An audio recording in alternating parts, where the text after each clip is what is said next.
The Simpsons has been on television since December 17th, 1989. That date is worth sitting with for a moment. It means the show has now been running for longer than most of its current viewers have been alive. It means that for a significant portion of the people watching tonight, The Simpsons has simply always existed. The way certain things exist that predate your awareness, the way the sky exists, the way certain songs feel like they were already there waiting when you first heard them. Over 800 episodes, 36 years. The same yellow family in the same two-story house at the end of the same cul-de-sac in a town that cannot be found on any map of any real state in any real country. The same theme playing at the start of every episode, the same couch gag landing before the story begins, the same faces frozen at the same ages, cycling through stories that have grown stranger and more elaborate with every passing season while the characters themselves have remained untouched by time. There are shows that ran for 5 years and felt like they ran out of things to say by the third. The Simpsons kept building, it kept adding detail, kept layering observation on top of observation, kept returning to the same family in the same town, and finding new angles, new depths, new questions hiding inside situations that looked settled. 800 episodes is not just longevity, it is an accumulation. It is a body of material so large and so dense that it functions less like a television program than like a document. A record of American life observed over a third of a century by some of the most attentive satirists the country has produced. And somewhere in all of that, across all of those episodes and all of those years, the writers hid things, not jokes for the attentive, not background gags for the pause and rewind viewer. Actual patterns, actual threads that run beneath the surface of the show, connecting episodes that aired years or decades apart, building pictures that are only visible when you have enough of the pieces in front of you at once. Contradictions that look like continuity errors until you realize they keep pointing at the same underlying idea. Details that seem like throwaway moments until you stack them and find they were never throwaway at all. Tonight we are going through 7 of these. 7 theories about The Simpsons that are built from canonical episode evidence, from things the show has actually said and shown across its 36-year run. We are not going to rush through them, we are not going to skim the surface of each one and move on. We are going to take the time each one deserves, because these are ideas that have been sitting inside one of the longest-running creative works in American history, and they have earned more than a quick summary. This is a long video. It is designed to be long. It is designed for the kind of watching that happens late at night, when the pace of the day has finally settled, and the mind has room to move more slowly, and the things that were too small to notice during the speed of everything become visible in the quiet. The theories we are building tonight are the kind that benefit from that kind of attention. They are not complicated. They are actually very simple. But simple things that have been hiding in plain sight for 30 years need a certain kind of unhurried space to reveal themselves properly. So, settle in. There is no rush. The first theory is the one that changes everything. The one that, once you accept it, makes you want to go back through every episode you have ever seen and reread every scene through a different frame. It is the theory about what the Simpson family actually is, underneath the premise the show has been presenting since its very first episode. The premise the show offers is simple. Homer Simpson is not very intelligent. He is lovable. He is warm. He is devoted to his family in the specific, impractical, frequently disastrous way that the show has spent 36 years documenting, but he is not smart. The show builds its comedic foundation on this fact, on the gap between Homer's confidence and his capability, on the specific humor of a man who approaches every situation with complete certainty and very little relevant information. Bart is not very intelligent either, the show tells us. He is creative and mischievous and full of energy, but he is an academic failure, a boy who has been held back from advancing past 5th grade since 1989, a child whose defining cultural identity was built around the slogan, underachiever and proud of it.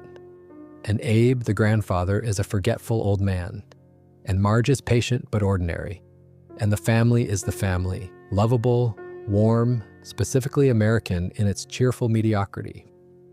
The theory says this is all wrong. The theory says the Simpson family are not stupid. They have never been stupid. They are, almost to a person, people of genuine intelligence who made deliberate and rational choices to suppress or conceal or simply decline to deploy their own capability. Because they had enough information about what using it fully would cost them, and they decided the cost was too high. And the show, if you read it carefully enough, has been building the case for this theory across its entire run. Not loudly, not with dramatic revelations. Quietly, in the details, in the throwaway moments, in the single episode that sits at the center of the whole argument, and that the show presented and then walked away from as though it did not realize what it had just revealed. Let us start building that case. Let us start with what we know for certain from a single episode, and then let the certainty expand outward to the rest of the family. Season 12, Episode 9. The episode is called HOMR, spelled with the O replaced by a 0 to acknowledge the joke the title is making about the name. Homer Simpson is participating in medical experiments at a clinical testing center, having invested the family savings in a motion capture animation company called Animotion, watched the company go into what the show describes as super-duper bankruptcy, and now finding himself in need of money through whatever means are available to him. The testing center runs a battery of examinations on Homer. During one of them, a doctor reviews an X-ray of Homer's skull and notices something protruding from the right lobe of his brain. The image is rotated through several positions. The object comes into focus. It is a crayon. A single crayon lodged in Homer Simpson's brain since he was approximately 6 years old. The show traces the origin in a flashback. Young Homer, standing in his childhood bedroom with an open box of crayons, pushes one up his nose. Then another, then the whole box one by one, 16 crayons in total, inserted into his nasal passage in an act of childhood experimentation that defies explanation but requires none. He sneezes. 15 crayons come out. He counts them, does not notice the discrepancy, and goes on with his life. The 16th crayon works its way into his brain, where it has been sitting for decades, pressing against the tissue, suppressing function, quietly and comprehensively limiting what Homer Simpson is capable of being. The doctors present him with a choice: remove the crayon with the risk that either his intelligence will increase significantly or he will die, or leave it in place and continue as he has been. Homer deliberates in the way Homer deliberates, and then he agrees to the surgery. The crayon is removed. Homer's IQ climbs from 55 to 105. That number deserves more attention than the episode gives it because it is not a small number and the change it represents is not minor. 55 is, by the diagnostic standards of the time the episode aired, below the threshold of intellectual disability. It is the level at which formal cognitive impairment begins to be diagnosed and accommodated. 105 is average to above average intelligence. It is the score of a person who reads quickly, makes connections between ideas that are not immediately obvious, finds intellectual engagement relatively easy, and can navigate complex systems with the kind of competence that professional environments require. The jump between those two numbers is not a correction, it is a transformation. Homer at 55 and Homer at 105 are not two versions of the same person with different capability levels. They are, in every practical sense, two different people occupying the same body, one after the other. And the one who emerges after the surgery is remarkable in ways the show allows itself to demonstrate before pulling back. Within days of the procedure, Homer forms a genuine intellectual bond with Lisa that neither of them has experienced before. They talk about ideas, they engage with each other on the level of content rather than the level of proximity. Lisa, who has spent her entire childhood being the smartest person in a household that cannot quite reach her, suddenly has a parent who can. The scene where they sit together and actually connect over something intellectual is played gently and warmly because the show understands that this is what the episode is really about. Not Homer's intelligence, Homer and Lisa's relationship, and what that relationship could have been. Homer writes a nuclear safety audit of the Springfield nuclear power plant. The audit documents the facility's violations so comprehensively that it results in the plant being temporarily shut down by regulators. This is significant not just as a plot point, but as a demonstration of capability. Homer has been working in a safety capacity at this plant for years. The safety violations he documents in his audit were always there, always visible to anyone with the knowledge to see them. Homer at 55 could not see them. Homer at 105 sees them immediately and documents them systematically. The violations did not change. Homer changed. He proves a mathematical argument that suggests God may not exist. He reads the newspaper and finds it troubling. He experiences the specific anxiety of understanding enough about how the world works to be worried about the directions it is moving in. The anxiety that comes standard with the kind of intelligence that can see past the immediate surface of things to the patterns and trajectories underneath. And then the social cost arrives, and it is swift and it is total. His friends at Moe's Tavern cannot reach him anymore. The bar where he has belonged for his entire adult life, the space where his identity was accepted without examination and his presence was unconditionally welcomed, burns an effigy of him when he becomes someone different from what they expect. The community he built over decades, built specifically around a shared, comfortable mediocrity, a shared practice of not exceeding what the group can accommodate, expels him from it the moment he demonstrates that he is capable of something outside that range. And Homer, who values belonging more than almost anything, who has organized his entire emotional life around the specific warmth of being unconditionally accepted by people who do not require him to be anything particular, makes a decision.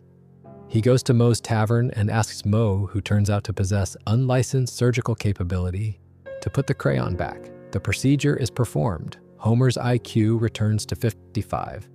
He goes home. But before the procedure, he writes Lisa a letter. He sits down with a mind that can actually do justice to what he wants to say, and he writes it. He tells her that he now understands what her life is like. He names it precisely: smart in a family that cannot reach you, capable in a world that finds capability inconvenient, perpetually the most intelligent person in a room that was not designed for intelligent people and does not know what to do with one. He tells her he appreciates her more because he has experienced a version of what she experiences every day. He tells her he knows how hard it is. He folds the letter and leaves it somewhere she will find it. Lisa finds the letter after the procedure. She reads it after Homer has already gone back, already sitting on the couch, already eating his donut, already laughing at the television, already unreachable. In the specific way, he is always unreachable. The letter is from a version of her father that no longer exists, and it is the most direct and honest thing he has ever said to her, and it arrives after the door through which he could receive her response has already closed. The show does not comment on this. It does not underline it or explain it or tell you how to feel about it. It simply shows it and moves on, because that is how the show has always handled the things that matter most. It puts them in front of you and trusts you to understand what you are looking at. What you are looking at is the proof that Homer Simpson is not stupid. He never was. He had a physical obstruction that limited his cognitive function, and when that obstruction was removed, what emerged was not a new person, but the person he had always contained, waiting behind the limitation. The intelligence was there the whole time. The crayon was in the way. And when he chose to put the crayon back, he was not choosing stupidity. He was choosing the specific life that the limitation made possible. The bar, the friends, the unconditional belonging, the warmth of being loved by people who do not need you to be anything particular. He was choosing Homer's life over the life that being smart would have assigned him. And the letter to Lisa is the proof that he made that choice with full knowledge of what he was giving up and full appreciation of what he was keeping. Now extend the question to the rest of the family, because the HOMR episode is not where the theory begins. It is where the theory becomes impossible to dismiss. But it is surrounded by evidence from every other major family member that follows the same pattern. Bart Simpson has been 10 years old since December 1989. He has been failing 5th grade for 3.5 decades. The show has built his entire identity around the performance of academic indifference, the specific, carefully maintained posture of a boy who does not care about school, does not care about grades, does not care what any adult authority figure thinks about his academic performance. But go back to the beginning. The show establishes in its early seasons that Bart's academic decline was not always there. He started out performing adequately. The grades were never exceptional, but they were not the failing grades the show settled into as his identity solidified. The decline coincides with the consolidation of the class clown identity, with the moment when Bart stopped being a kid in school and became Bart Simpson, the character, the rebel, the underachiever, the boy the teachers cannot reach. Because the class clown identity requires a specific performance. Being the mischievous one, the rule breaker, the kid who does not care what the system thinks of him, requires consistent delivery of that character in every situation the system offers. Getting a good grade would undermine the whole architecture. It would suggest that he does care, that he is capable of caring, that the indifference is a pose rather than a fact. So the grades serve the identity. The failure is maintained, the performance continues. But look at what he actually does with the intelligence that goes elsewhere. The prank calls to Mo Zeislak are studied. They are not random. Each one requires Bart to select a name that will sound plausible enough to a distracted listener in a noisy bar, that when Mo repeats it in search of the customer will produce the specific humiliation that the prank depends on. The timing requires reading the moment. The voice requires consistency across decades of calls with a single target. The continued effectiveness of the prank requires maintaining a cognitive edge over Mo, who is not an unintelligent man, who has been tricked by the same caller for 36 years and has never managed to definitively catch him. That is not dumb luck. That is skill. Bart co-wrote an itchy and scratchy episode with Lisa in season 4, submitting it under Grandpa's name as a front, and the show's characters received it as award-worthy work. He absorbed conversational French during a student exchange in season 1 with a speed that the episode marks as unusual. He has organized plans in later seasons that required coordinating multiple people across multiple variables while accounting for the ways the plan could fail. In episode after episode for 36 years, Bart demonstrates the specific intelligence of someone who is very good at the kinds of problems that interest him and aggressively uninterested in the kinds that do not. The show's in-universe explanation for the family's collective underperformance is the Simpson gene. Abe Simpson introduces this concept to Lisa at one point, explaining that all Simpson men eventually succumb to a hereditary cognitive decline, that the gene defines and limits them. He presents this as paternal wisdom, an honest accounting of what the bloodline contains. But the HOMR episode dismantles the Simpson gene theory at its foundation. Homer's low intelligence has a physical cause, a foreign object, a crayon in his brain. When the object is removed, Homer's intelligence restores itself immediately and completely. There is no gene involved. The limitation was never genetic, it was mechanical. And when the mechanism was corrected, what emerged was the intelligence that had always been there, suppressed by the crayon rather than absent by birth. Abe's Simpson gene narrative is a story he tells himself. It is a way of explaining away the gap between what the men in his family have been and what they might have been, the gap that is visible when you know what Homer became for the brief period between the removal and the reinsertion. The gene is not real, the crayon was real, and the crayon was an accident, not a destiny. Abraham Simpson himself is worth slowing down on because he is the origin point of the family's story, and he contains evidence that the surface reading of him consistently misses. Abe is presented as a forgetful, rambling old man who lives in a retirement home and tells stories nobody wants to hear. He loses the thread of sentences, he misremembers, he repeats himself. He is the comedic figure of the obsolete patriarch, the man whose relevance has expired, but who has not been informed of the expiration. But Abraham Simpson was a decorated World War II combat pilot, not a ground soldier, not a support role, a pilot. He flew active missions in one of the most technically demanding roles the war produced. He navigated, he managed equipment, he made split-second decisions in conditions of extraordinary stress and consequence, the kind of environment that does not accommodate genuine cognitive limitation because the limitation would have killed him. He survived a war that killed men more capable than the ones who came home, and he came home. He demonstrates piano skill in episodes where the show allows itself to show it. Not proficiency, but genuine capability that requires sustained practice and musical intelligence. He has, across various episodes, shown the tactical thinking and social navigation that his wartime background would suggest. The character of the doddering old man is real in his present behavior. It is not the whole of what he has been. Something happened between the war and the retirement home. The show gestures at Mona's departure, at the loss of Homer's mother, who left when Homer was 9, who was part of a political underground that Abe could not follow her into, whose leaving sent Abe into the kind of grief that the show treats as background detail while the weight of it sits underneath everything. A man who flew combat missions and came home and built a family and then watched that family incomplete itself, who loved someone who left him, who raised a son alone in the aftermath of that loss. That man has reasons to put the capable part of himself somewhere less accessible.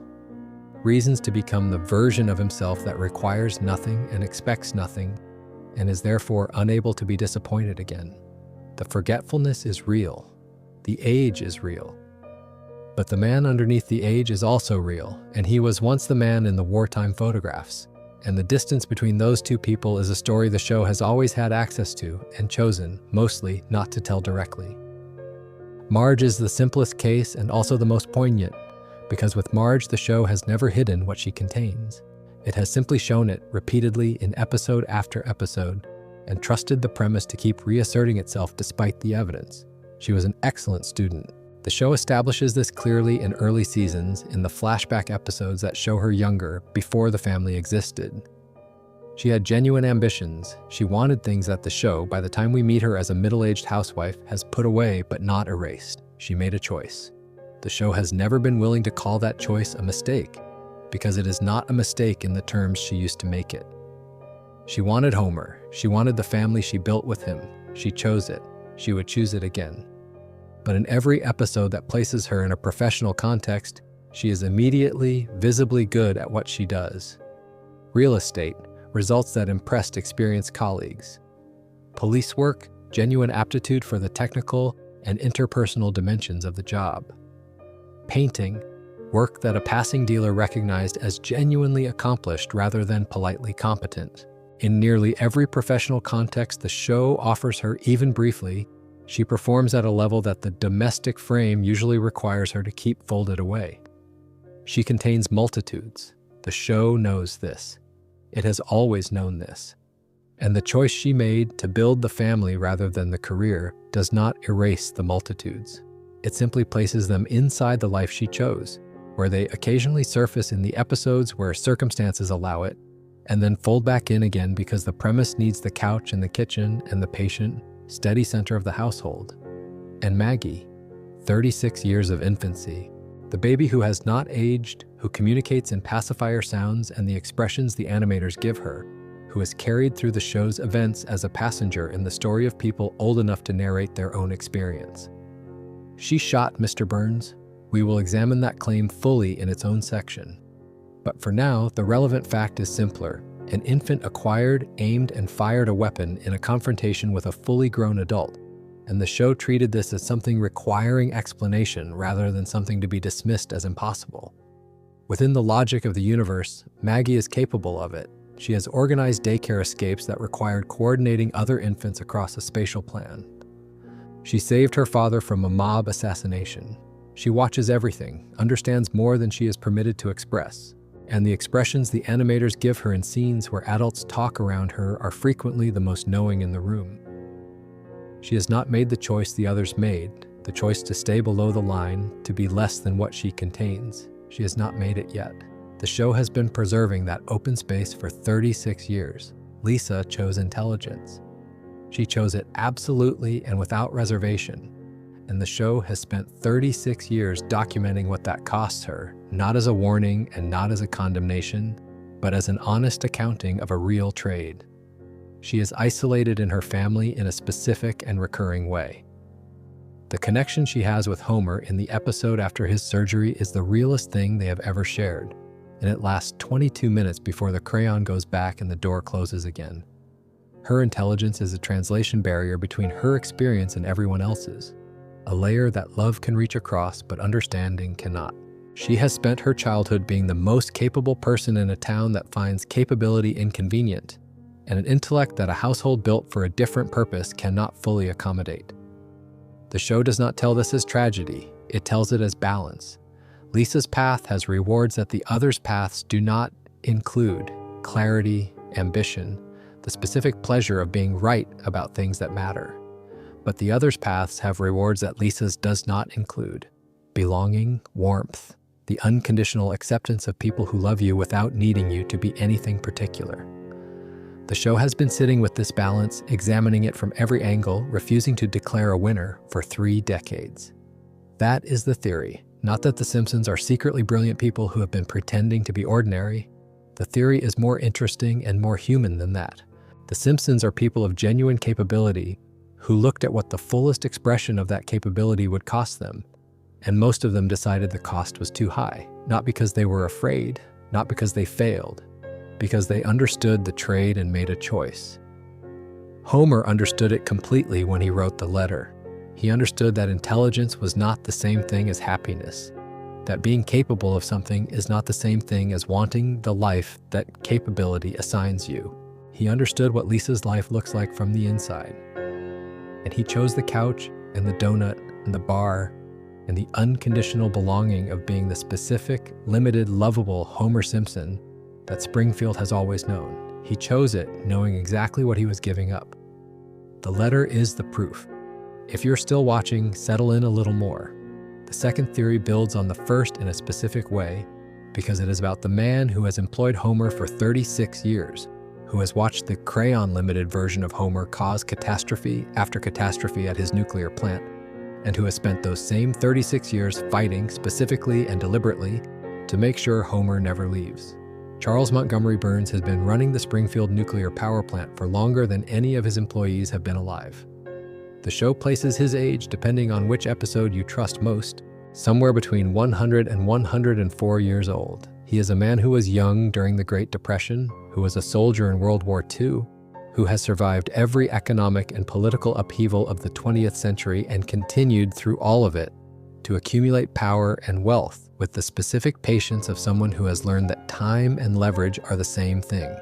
He is not a man who makes careless decisions.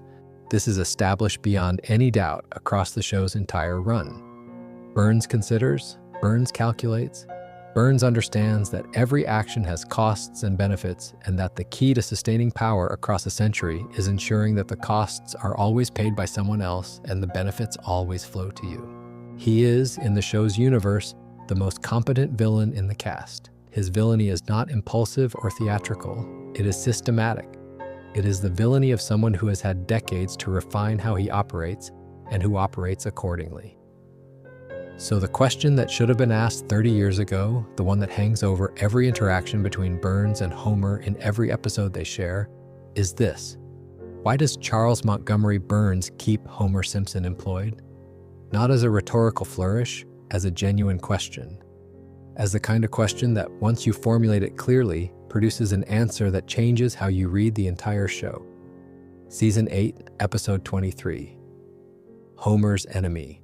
The episode that introduced Frank Grimes, the character the show designed specifically to ask this question, to place someone in the story whose entire function was to look at Homer Simpson's career and say what anyone paying attention should have been saying for years. Frank Grimes is the show's deliberately constructed outsider. He is intelligent, qualified, and hardworking. He has come up from poverty without assistance, earned his credentials through genuine effort and arrived at the Springfield nuclear power plant with the expectation that the world he had believed in, the world where hard work and competence are rewarded, would function the way he believed it did. And he finds Homer, not just Homer, Homer's career, Homer's desk where he sleeps, Homer's console where he presses buttons without apparent awareness of their function, Homer's record which Grimes examines with the care of someone who cannot believe what he is reading and needs to verify it against its own evidence. And the specific piece of data that Grimes surfaces, which the show presents and then walks away from, is the one that matters most. Accidents at the Springfield nuclear power plant have doubled every year since Homer became safety inspector. Doubled. Every year. Not increased, not risen, doubled. Every year, for every year of Homer's tenure, the number of accidents at the facility was approximately twice the number from the year before. This is an exponential curve of catastrophe, compounding annually, and it is attributed causally and directly to one man's presence in one position. Grimes brings this finding to Burns. Burns is aware of it. Burns has access to the plant's records, the insurance claims, the regulatory correspondence. The doubling accident rate has been sitting in those records, visible to anyone with the authority to read them. Nothing changes. Grimes dies, the show moves on. And Homer keeps his job. Season 5, Episode 3. Homer goes to college. The Nuclear Regulatory Commission arrives for an unannounced inspection of the plant. Their findings are serious enough that the commission requires Homer to obtain a formal degree in nuclear physics or vacate his position. They give Burns a deadline. This is a direct institutional threat to Homer's employment, the kind that should, in any normal organizational context, produce a replacement rather than an accommodation. Burns responds by going to Springfield University personally. He uses physical intimidation to pressure the university's admissions office into accepting Homer into their program. The episode describes this as Burns giving an admissions officer the thrashing of a lifetime. A man of extraordinary wealth and institutional authority commits what amounts to academic fraud physically and directly to ensure that one specific employee at one specific plant remains technically qualified for a position he is demonstrably destroying. This cannot be explained through sentimentality. Burns barely knows Homer's name. The running joke of their dynamic across hundreds of episodes is Burns's inability to remember what his safety inspector is called, despite years of shared proximity. Homer is not a person to Burns in the way that people Burns cares about are people. He is something else. He is a function. And the function is valuable enough that Burns will go personally to a university and assault an admissions officer to preserve it. What is the function? The Springfield nuclear power plant is not safe. This is not inference or implication. It is established in plain terms in the episode where German investors purchase the plant and immediately terminate Homer. Their first action as new owners is to calculate the cost of bringing the facility up to regulatory compliance. The resulting number is so large that it creates an immediate financial crisis for the new ownership group. The plant, as Burns operates it, is so far below any legitimate safety standard that the remediation required to make it compliant would destroy its economic viability. Burns knows this. It is his plant. He built the gap between the plant's current state and what compliance would require. He has maintained that gap deliberately across decades of operation. Every dollar that was not spent on safety remediation is a dollar that went somewhere else, and Burns has been managing that calculation for as long as the plant has run. He knows the numbers. The only way the plant continues generating profit at the scale it does is if the regulatory function that is supposed to document and report its compliance failures is occupied by someone who either cannot understand what they are looking at or does not know what to do with the information when they find it. The safety inspector position in any organization with genuine safety concerns is the position that stands between the organization's actual practices and the regulatory consequences of those practices. A competent safety inspector at the Springfield nuclear power plant would document violations. They would file reports. They would trigger the oversight process that would eventually force Burns to spend the money the plant needs. Homer, with 55 IQ points and a crayon in his brain, does none of these things. Not because he is lazy, although he is also lazy. Not because he is corrupt, although the gap between his performance and his compensation has a corrupting structure even if he does not recognize it. But because he genuinely does not understand what he is looking at. He looks at a failing cooling system and sees a button he has not pressed recently. He looks at a documented safety violation and sees a form he does not know how to complete. He looks at the plant's true state and perceives nothing that requires reporting, because perception requires the cognitive infrastructure to translate what the eyes see into what the information means. Without the crayon, Homer could do this job. The HOMR episode showed us that explicitly. Homer at 105 wrote a comprehensive safety audit that shut the plant down. Homer at 55 cannot write that audit, cannot recognize the violations it would document, cannot even fully understand that the audit is what his job requires him to produce. Burns needs Homer at 55. He needs the safety inspector who cannot do the job that the job description specifies. He needs the gap between the title and the function, and Homer fills that gap with a completeness and a reliability that no other candidate could match, because no other candidate has the crayon. When the German investors take over and put qualified engineers in Homer's seat, the plant immediately becomes honest, and honest means expensive. Burns buys it back and puts Homer back in the chair because Homer is the mechanism by which the plant avoids being honest, and avoiding being honest is worth whatever Homer costs in salary and insurance claims. The doubling accident rate that Frank Grimes documented is not a failure Burns is managing around.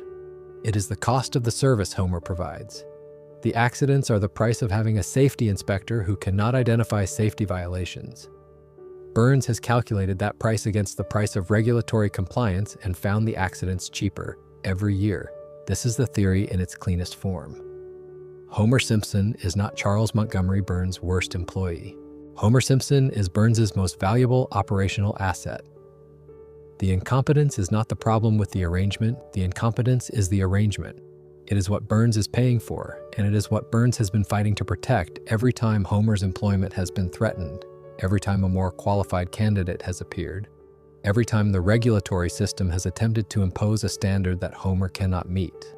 Frank Grimes understood this at the end in the specific way that understanding something devastating works. He understood it through the framework of injustice, through the lens of his own life and his own earned credentials, and the comparison between what he had built and what Homer had been given. He saw the system functioning correctly and could not survive the knowledge of what correct functioning looked like. The system was not malfunctioning when Homer was kept and Grimes was marginalized. The system was working exactly as Burns had designed it to work. Grimes was right that Homer should not have his job. He was wrong about who was responsible for the fact that Homer had it. The responsibility was not Homer's, and it was not luck, and it was not the universe's mysterious favoritism toward the undeserving. It was Burns calculating decades ago, or right at the beginning, that the most valuable thing he could do with the safety inspector position was to fill it with someone who could not do the job. And somewhere in that calculation, across 35 seasons of episodes, the show has been showing you the calculation while presenting it as Homer's comedic incompetence. The comedy is real. The calculation underneath it is also real. The plant keeps running, the accidents keep doubling, and the man in the safety inspector's chair sits at his console and eats his donut and presses his button and does not report anything, because there is nothing in his field of awareness that registers as something requiring a report. The crayon takes care of the rest. But what if the crayon is the least strange thing about Homer's situation? What if the whole Springfield we have been watching, the plant and the family and the town and the bar and the donut and all of it, is not a place that Homer is consciously experiencing? What if it is a dream? And what if Homer has been dreaming it since 1993 and has not found his way back out? Season 4, Episode 18. So It's Come to This. A Simpsons clip show. The episode aired April 1st, 1993, which is a date worth noting because the inciting event in the episode is an April Fool's prank, which means the show chose to place the incident that might explain everything at the exact moment when the rules of reality are most unstable, when nothing is required to be what it appears, when the joke and the truth are most difficult to separate. Bart, avenging a prank Homer played on him at a previous April Fool's Day, takes a can of Duff beer and places it in an industrial paint mixer. The mixer agitates the contents to pressures far beyond what the aluminum container was designed to sustain. Bart returns the can to the refrigerator, undisturbed, waiting. Homer finds the beer later in the day. He takes it out of the refrigerator, he opens it. The resulting explosion blows the roof off the Simpson family home and sends Homer to the hospital, where he falls into a coma. Homer wakes up at the end of the episode. The family is relieved. The show continues. The theory that Homer never actually woke up from that coma, that everything the show has produced from that point forward has been happening inside the sustained dream of an unconscious man, was first widely articulated online in the mid-2000s, spread across early social media and fan communities, and eventually reached the desk of Al Jean, who has been the showrunner of The Simpsons for most of its run. Jean's response was specific. He called the theory intriguing, and he said it was not true. Both halves of that statement are worth examining. He did not simply say it was not true.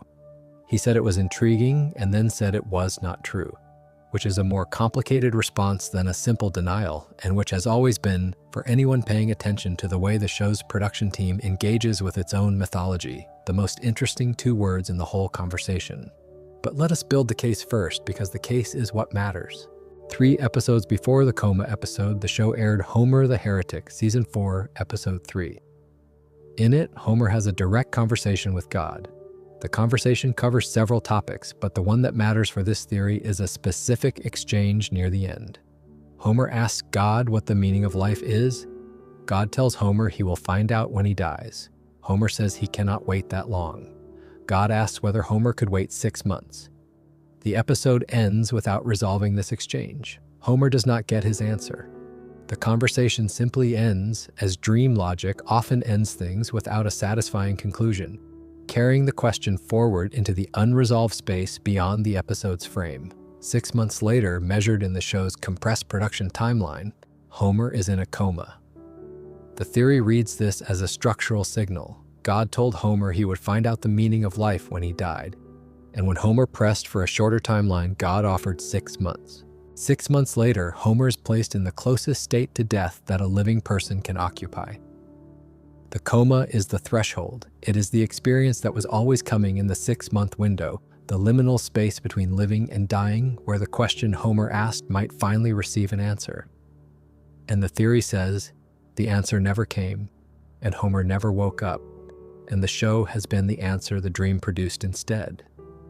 An endless, expanding version of the life Homer valued enough to hold on to, frozen in the moment the beer can exploded, playing out in the dark of a hospital room while the man in the bed generates story after story, season after season, year after year, unable to reach the end. There are 3 pieces of evidence the theory draws on, and they are all real. The first is the floating timeline, the fact that no one in the Simpson family ages. Bart has been 10 years old since December 1989, Lisa 8, Maggie an infant. Homer and Marge occupy a permanent middle 30s that does not accumulate years the way the real world does.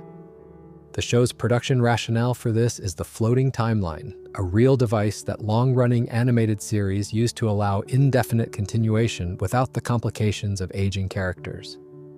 This is a real and honest explanation for a real production choice. But the coma theory offers a different account. Homer's dreaming mind froze his family at the ages they were when the can exploded, because the dreaming mind does not know how to make the people it loves grow old. It knows their faces and their voices and the specific weight of their presence at the moment. Consciousness slipped away, and it holds that image steady, because any change would require the dream to acknowledge the passage of time, and acknowledging the passage of time would require the dream to acknowledge that the person dreaming it is not present in a world where time passes. The dream preserves. The family stays young, the couch stays the same, the house resets after every disaster, and the dreamer in the hospital holds it all in place by the force of what he values most. The second piece of evidence is the escalating absurdity of the show's later seasons, and this is where the theory has its most visible traction, because the trajectory is not subtle. The show's first 4 seasons are grounded in domestic recognizability. Homer's anxieties are about money and job security and whether his children respect him.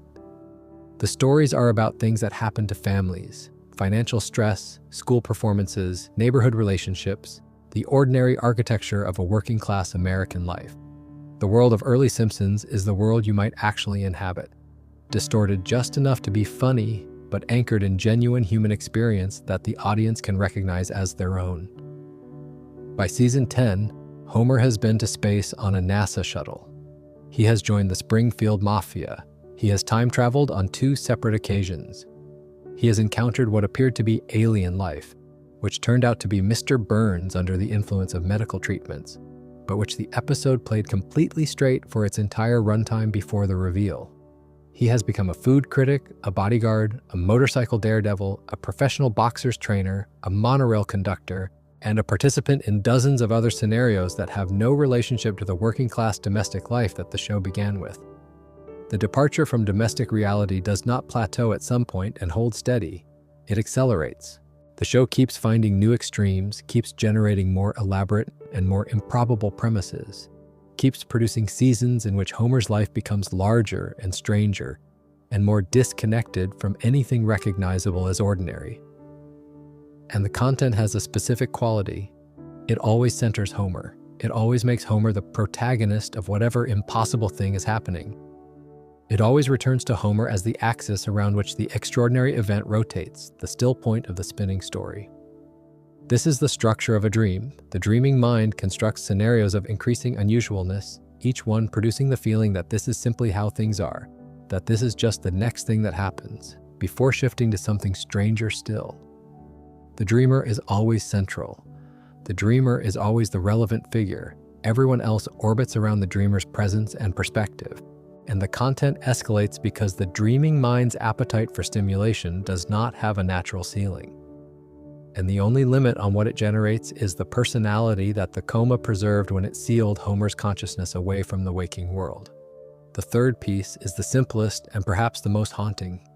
Homer asked God about the meaning of life. God set a timeline. The show never came back to deliver the answer. In more than 30 years since Homer the Heretic aired, across hundreds of episodes and multiple creative eras, and the entire expanse of the show's run, Homer has never received the answer to the question he asked God in Season 4, Episode 3. The theory reads this as the dream being unable to produce the answer. The dreaming mind, which contains Homer's personality and memories and values but not some special access to metaphysical truth, cannot manufacture the meaning of life on demand. It can generate space travel and mob adventures and mafia membership and celebrity encounters. It can produce the entire content of the show's later seasons, increasingly elaborate and increasingly disconnected from the ordinary world. But it cannot produce the one thing Homer asked for because Homer does not know the answer, and the dream can only draw from what Homer knows, so the question stays open.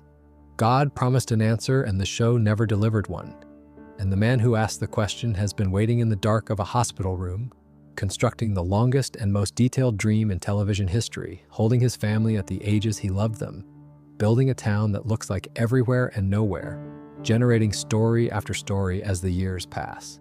Al Jean says it is not true. He says this while describing it as intriguing. The show addressed the theory in Season 34's Lisa the Boy Scout, acknowledging it in a segment presented as deliberately bad ideas the writers considered and rejected. The presentation acknowledged the theory had structural coherence. The rejection said it would make a terrible narrative conclusion, which is true. A story that reveals everything was a dream is one of the most reliably unsatisfying endings in any medium. But unsatisfying endings are not evidence that the story is not true. They are evidence that the story would be unsatisfying to end. Those are different things, whether Homer is asleep or awake, the town he lives in and the family he built, and the 36 years of their shared story remain exactly what they are. Real or dream, they represent something that a man with a crayon in his brain considered worth preserving, at the cost of his own intelligence and, in the theory's reading, at the cost of his own consciousness. Homer loves his family. He loves Springfield. He loves the bar and the donut and the specific texture of belonging to a place and a people. The coma theory says he loved those things enough to hold onto them in the dark for 30 years, generating an endless version of the life he wanted to keep. If that is what the coma is, it is the most romantic thing the show has ever proposed. A man who asked for the meaning of life and built it himself when the answer did not come. The town he built, or the town he actually lives in, is a place you cannot find on any real map. The geography of Springfield has been a running joke and a persistent mystery and a deliberate impossibility for as long as the show has existed. And understanding why that impossibility was designed helps understand what the show is for and who it is designed to serve. There are 22 cities in the United States named Springfield. This is the number that, by most accounts, influenced the name selection when The Simpsons was being developed in the late 1980s. Matt Groening wanted a setting name that was generic enough to feel universal, while specific enough to feel like an actual place rather than a transparent stand-in for a concept. Springfield achieved this. 22 real Springfields distributed across American geography meant no single version could claim the show's setting as its own. The name belonged to all of them, which meant it belonged to none of them in particular, which was precisely the point. What the show built around that name across 36 years and over 800 episodes is something considerably more deliberate than a generic American small town. It is a systematic impossibility, a place designed through consistent and decades-long maintenance of mutually contradictory geographic details to be unlocatable by anyone who applies actual cartographic reasoning to the question of where it sits. This was not an accident of inconsistent writing. The show has been too consistent in its inconsistency for that explanation to hold. Episode after episode, season after season, whenever the show adds a new geographic detail about Springfield, that detail contradicts something established in a previous episode. The pattern is too regular and too persistent across too many years and too many writers' rooms to be careless. It is a policy. The geographic impossibility of Springfield is a design choice, and understanding what it is designed to accomplish is the fourth theory. Start with the physical geography. Springfield has an ocean. The town's coastline appears regularly enough that the family's access to it is treated as unremarkable background rather than exceptional circumstance. They visit it, they drive to it. It is part of their world in the way that a coast is part of the world of anyone who lives near one. Springfield also has mountains. They appear in the background of outdoor scenes, substantial and snow-capped, the kind of mountains that define a regional identity and are visible from most of the town on a clear day. They are not distant peaks glimpsed on the horizon. They are the mountains you grew up looking at, if you grew up somewhere with mountains that close. Springfield also has desert and forest, and the kind of climate diversity that suggests the presence of all of these features within the driving range of a single Midwestern-feeling town, which is a geographic description that applies to no actual American state. The Simpsons movie made the definitive statement about this. Ned Flanders, looking at a map with Bart during a road trip sequence, observes that Springfield State is bordered by Ohio, Nevada, Maine, and Kentucky. In real American geography, Ohio and Kentucky share a border. Nevada is on the Pacific coast, a continent away from both. Maine is at the extreme northeastern edge of the country. The 4 states that Ned names as Springfield's neighbors cannot constitute a single coherent geographic boundary under any interpretation of American cartography that uses the actual locations of actual states. This is not subtle. The movie is not making a mistake. The movie is making a statement. You cannot find Springfield because Springfield does not occupy any geographic position that the real American map contains.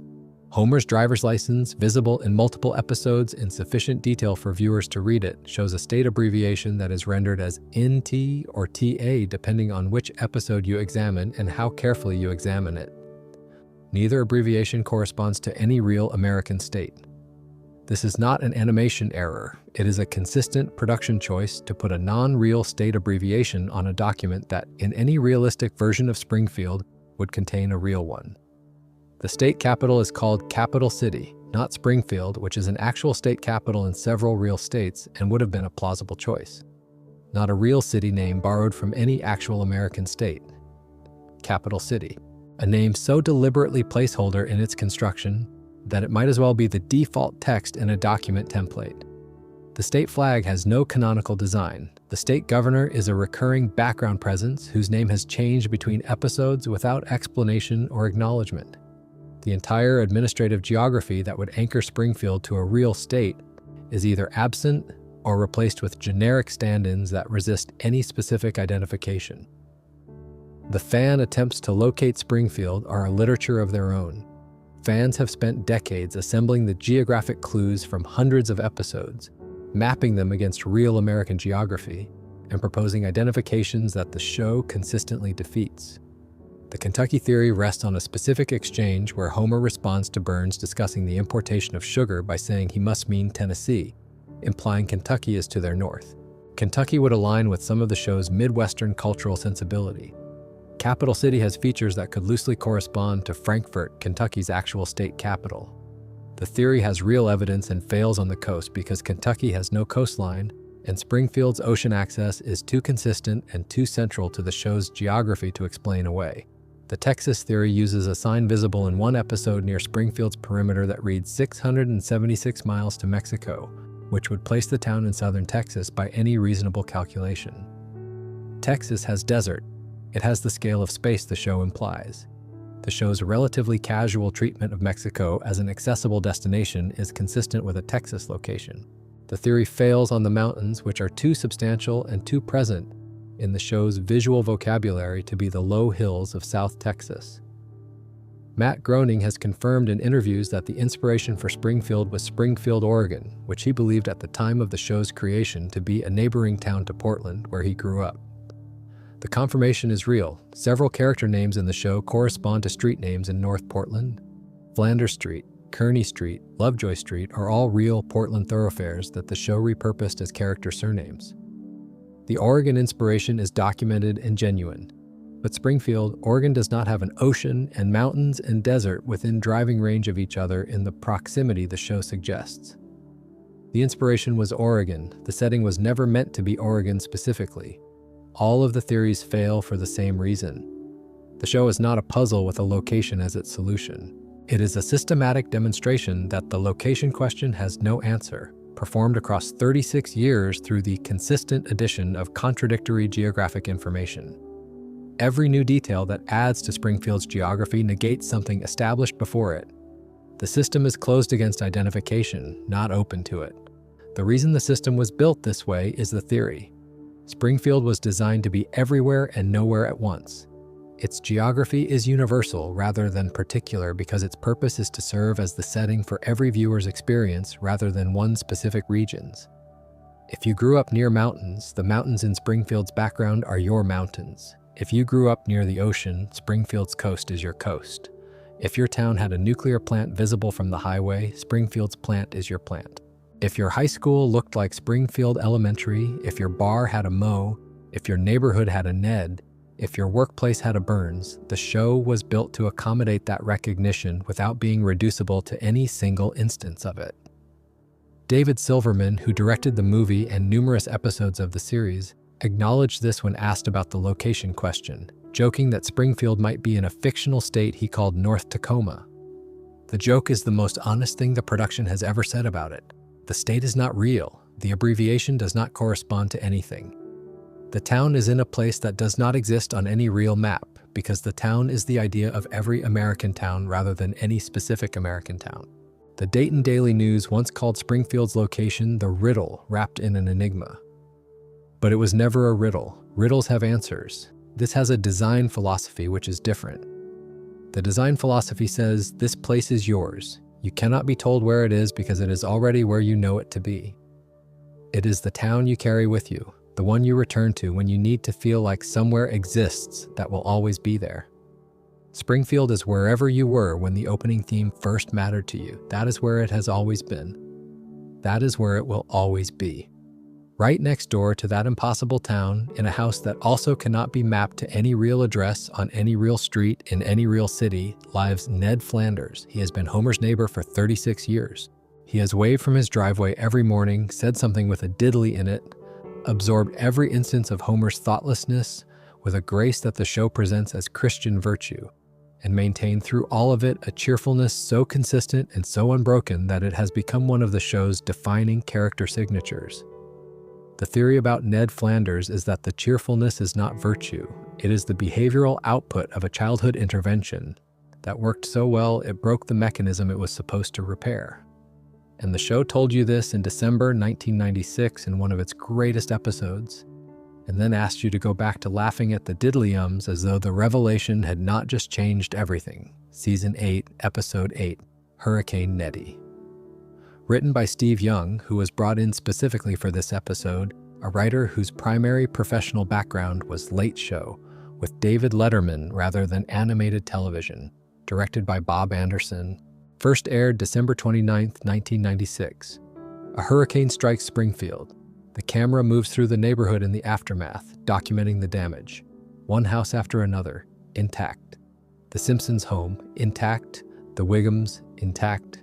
The Van Houtens, intact, and then the Flanders property, where Ned emerges from a pile of rubble with the specific expression of a man who has been testing the limits of his faith for years and has just been given a particularly direct response. His house is the only one destroyed.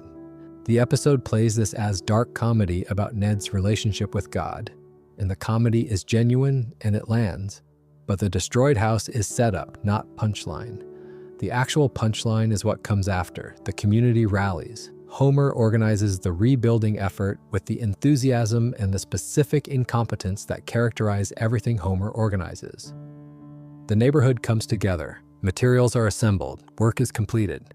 When the Flanders family is brought to see the result, the house that everyone built with the best intentions is wrong in every dimension. Doors open onto solid walls. Hallways end in rooms too small for an adult to enter. The proportions are off in ways that suggest everyone who contributed brought their own interpretation of what a house should contain, and assembled those interpretations without coordination. The rebuilt house collapses. And Ned Flanders, standing in the rubble of the second home he has lost in a single week, surrounded by the friends and neighbors who built the disaster and brought him to see it, reaches the end of something that has been running inside him for 60 years. He turns to the crowd. He begins to speak. And what comes out is not the diddly ums and the neighborinos and the cheerful Christian patience that has defined every interaction he has ever had in Springfield. What comes out is 60 years of careful, specific, accurate observation that has been maintained in the sealed space the behavioral architecture created for it, and has finally, under the combined weight of 2 destroyed homes and a lifetime of absorbed indignity, found a way through. He goes through the crowd by name: Homer.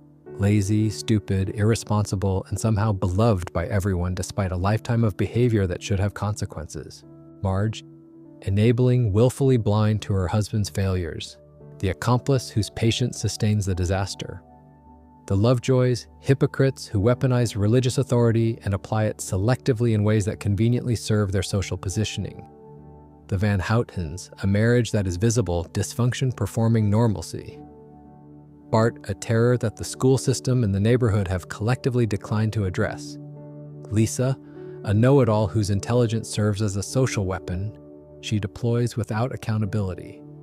He works through the entire assembled cast with a precision that is the precision of someone who has been paying attention for decades and maintaining with constant deliberate effort the practice of keeping all of it to himself. This is not improvised rage. This is inventory, being read aloud for the first time. And then he weeps, and then he checks himself into Calmwood Mental Health Hospital voluntarily because he knows that what just happened is beyond what a person manages alone. And the self-knowledge required to make that call while in the middle of a breakdown is itself a form of intelligence that the show tends not to credit Ned with in the episodes that surround this one. In the hospital the Simpson family visits. Dr. Foster, the psychiatrist who treated Ned as a child, uses the visit to explain Ned's history.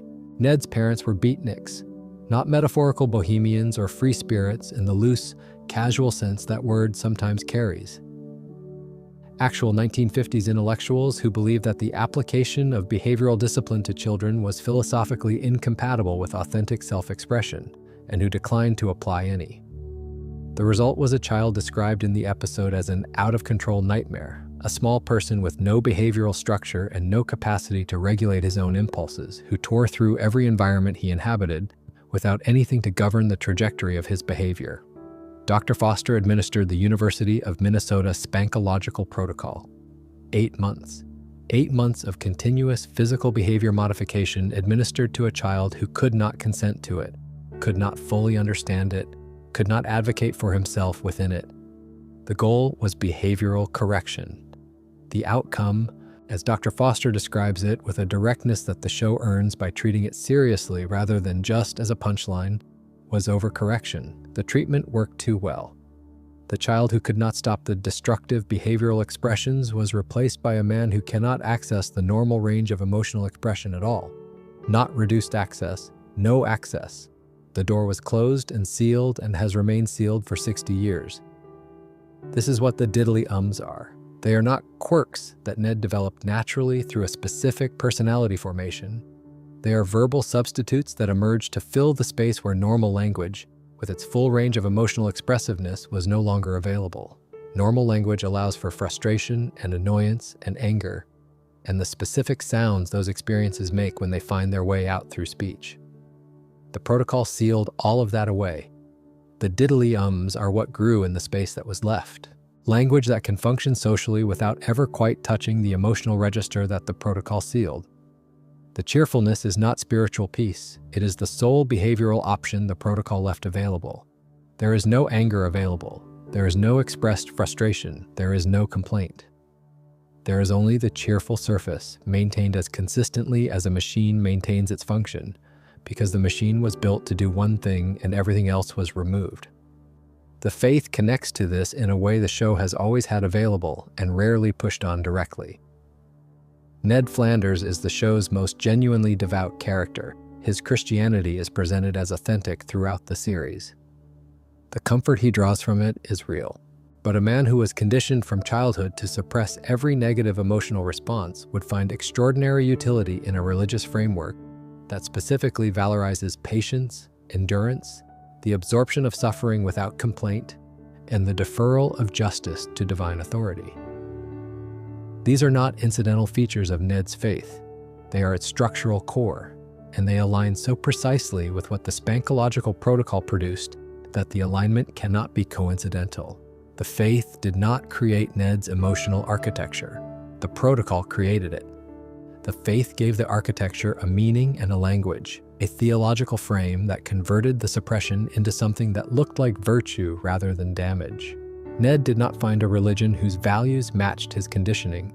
He found a religion that told him his conditioning was righteousness, which is a different thing, and which allowed him to maintain the performance with something closer to genuine conviction than pure behavioral compulsion.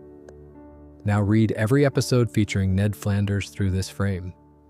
Not as the comedy figure of the too-good neighbor, not as the foil for Homer's chaos, but as a man managing the distance between what he feels and what he's permitted to express, 60 years into a management project that started before he was old enough to have a say in its terms. Every borrowed item from Homer's garage that Homer never returns. Every tool borrowed and broken and replaced without acknowledgement. Every fence damaged and left unrepaired. Every social slight delivered without awareness of its weight. Every disaster Homer creates that spills over the property line and touches Ned's family and his home. These are not events that Ned processes and releases. These are events that go into the sealed space where the protocol keeps everything that cannot come out. Maud's death is the event that this framework makes most devastating. Season 11, Alone Again, Natra Diddly. Ned and Maud are at a NASCAR race. Homer, on the field, causes a disruption that results in the t-shirt cannons pointed at the field level by cheerleaders Homer has arranged, redirecting toward the grandstand where Maud is sitting. She is struck and knocked from the grandstand. She dies from her injuries. This is the death of Ned's wife, the mother of his children, the person around whom he organized the domestic half of his life, the private version of himself that the show only glimpsed in the episodes that entered the Flanders home. And the cause of her death is Homer's careless behavior, Homer's refusal to consider consequences before acting, Homer's specific brand of disaster that has been spilling over the property line for years. A man who can feel anger and express it would have a specific response to this. The anger would be there. It would be appropriate. It would find its way out in some form, would be part of the grief process, would move through him, and eventually dissipate into the life he was rebuilding.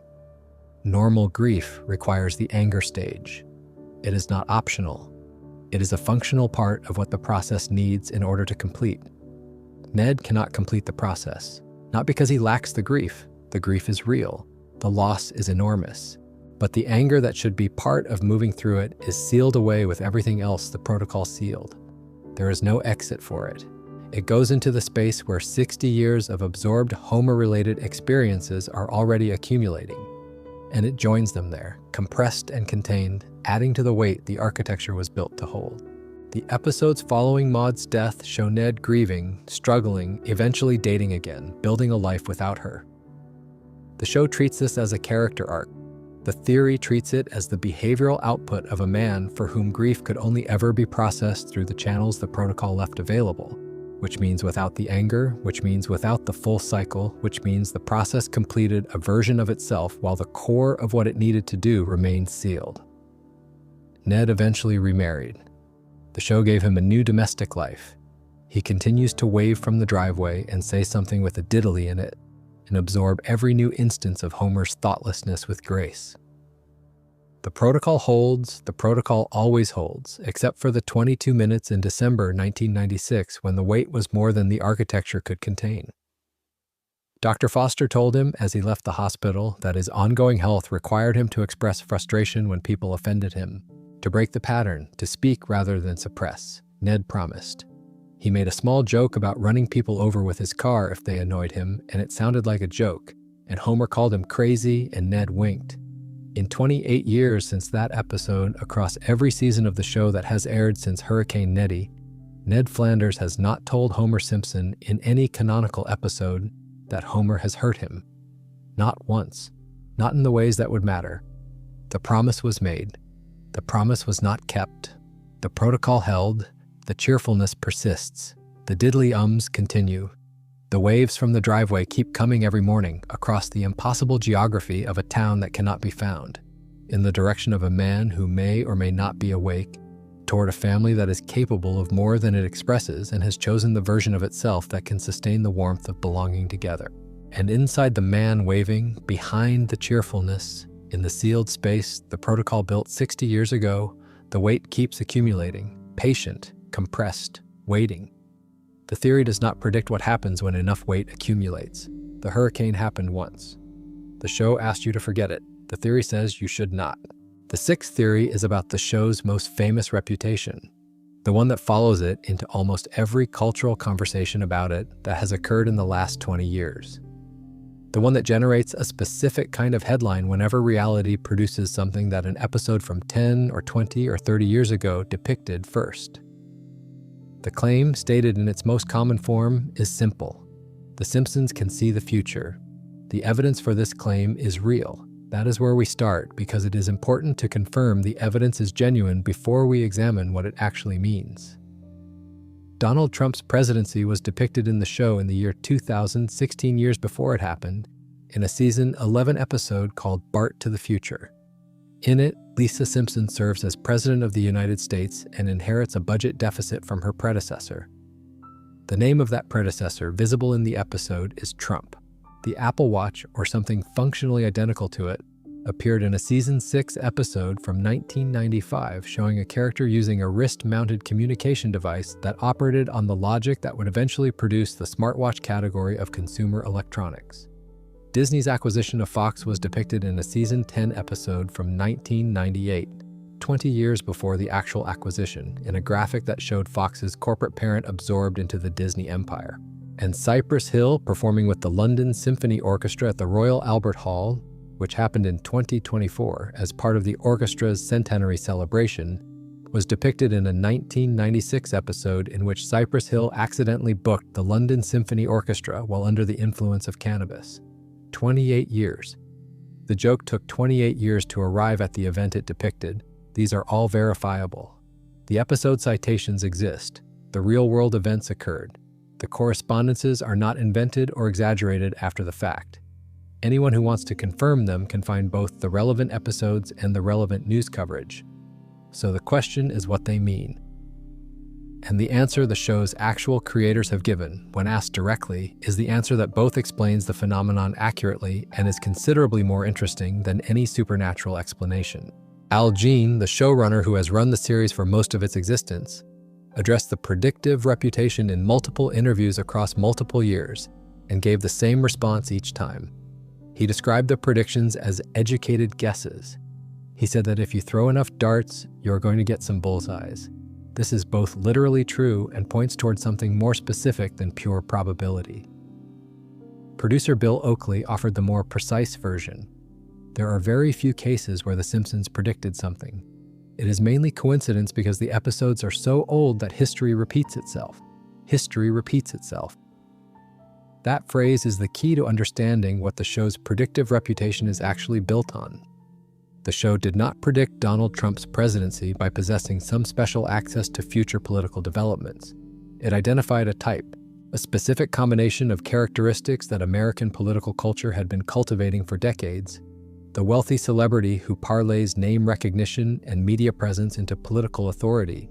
The figure who treats political power as an extension of the brand building that produced his celebrity in the first place. The candidate whose appeal rests on the audacity of the aspiration rather than the substance of the qualification. This type existed in 2000. It existed before 2000. It has recurred throughout American political history in various forms, and will recur again after Trump because the conditions that produce it are not contingent on any single person. The writers of Bart to the Future were not predicting Trump the person, they were naming a type that was already visible in the cultural landscape and following it to one of its plausible political conclusions. The prediction looks specific in retrospect because the specific person it resembled eventually arrived. It was general at the time it was made. The smartwatch prediction works the same way.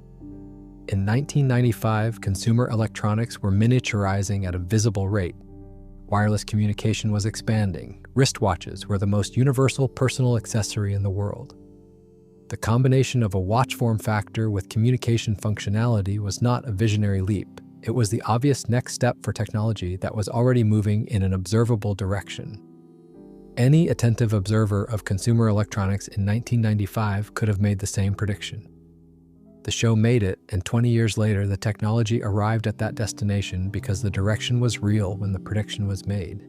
The Nobel Prize case is among the more specific predictions in the set, with the show having referenced future economics laureates in ways that the Academy would later validate. The reference is specific in a way that suggests domain expertise rather than broad pattern recognition. The most probable explanation is that a writer on that episode had genuine familiarity with academic economics and knew enough about the trajectory of Nobel recognition to make an informed guess. This is, in fact, the mechanism behind most of the show's predictions. People with specific knowledge making specific extrapolations. The Super Bowl predictions, which were correct 2 consecutive years in the early 90s, required genuine football knowledge to construct. A writer who understood the game well enough to assess the relative strengths of competing teams in a given season could make educated predictions about outcomes.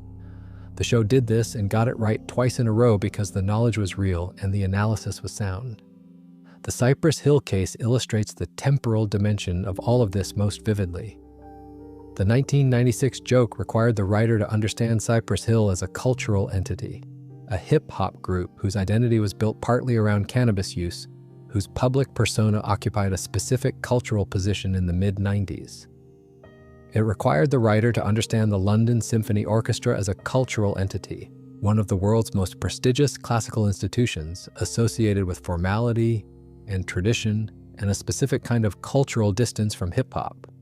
And it required the writer to understand the direction that cultural distance was moving, that the gap between hip-hop and classical music had been narrowing across the 90s and would continue to narrow, that the incongruity was diminishing, that the combination was moving from impossible joke to possible event.